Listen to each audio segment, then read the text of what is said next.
A Hidden Life, written and directed by Terence Malick, is a masterpiece. From the crew to the cast, they have come together to create one of the best faith-based films. A Hidden Life follows the final and quietly resounding act of Franz Jägerstatter's life. A life full of love, devotion, immense power, and resolve. Franz is caught at a crossroads, swear loyalty to Hitler and to massacre the innocent for a war he doesn't believe in, or to resist absolute evil on behalf of his faith and convictions, as well as those around him, which will certainly lead to his death. From its command of beautiful scenery, the true story's heavy content, and use of biblical imagery, A Hidden Life shows that though an act might be perceived as small to others, it has the potential to make a great change. I'm with you, always.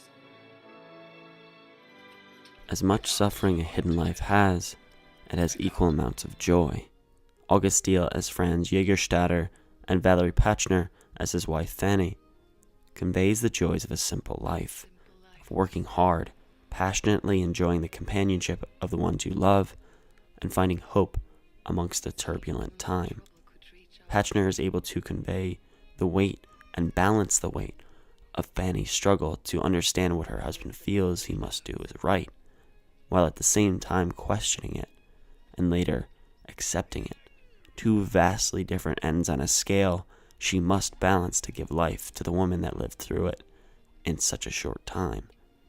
Pachner and Diehl shine in both happy and difficult situations, making their performances brilliant and grounded.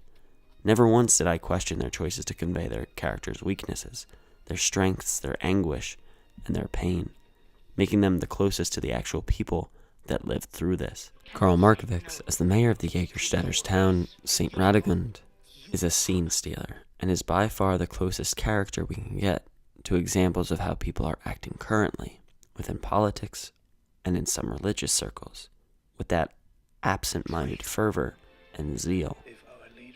These performances are enhanced by their settings, as some scenes were filmed in the actual locations the real-life figures would have walked and contemplated on their action or inactions.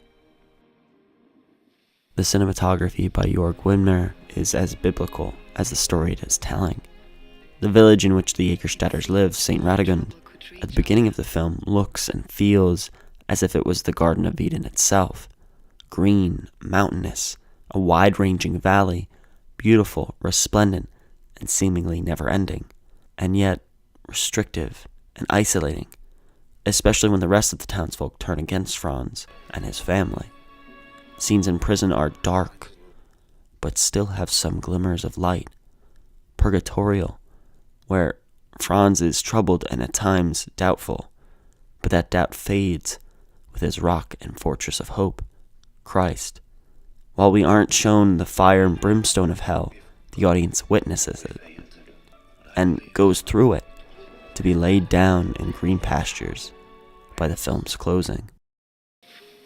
Terence Malick's writing, in combination with August Diehl's performance, shows an understanding of the kind of love Jesus Christ wanted people to have for one another through the life and deeds of Jägerstätter, the joyous, selfless, and empathizing love, and the sharing of our collective humanity.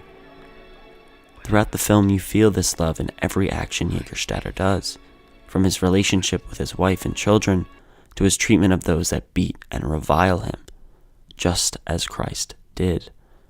Though Jägerstätter is living through one of the worst regimes in history, he knows that through acts of love, this regime can crumble, which is one of the reasons why he chooses to make one of the most beautiful acts of love, laying down one's life for their friends, despite what they and others may think or how they treat you.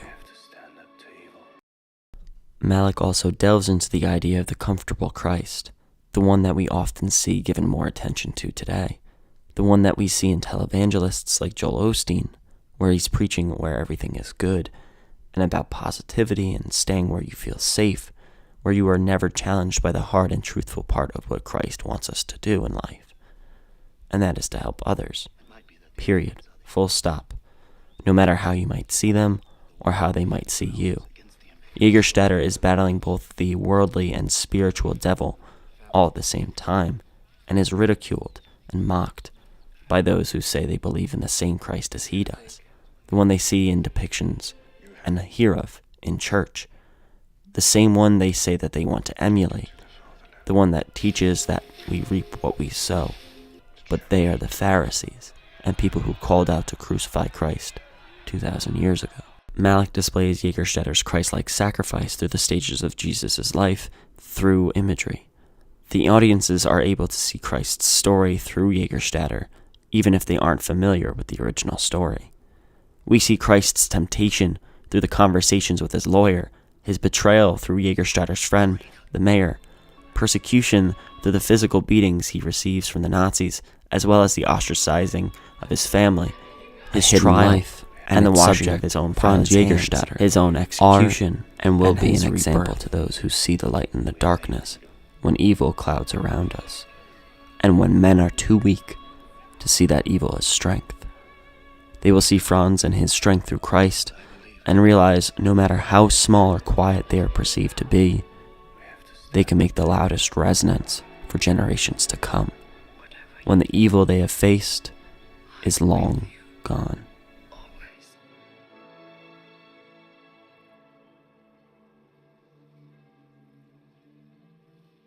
Thank you for watching. Don't forget to like this video and to subscribe to my channel for more film reviews and analysis.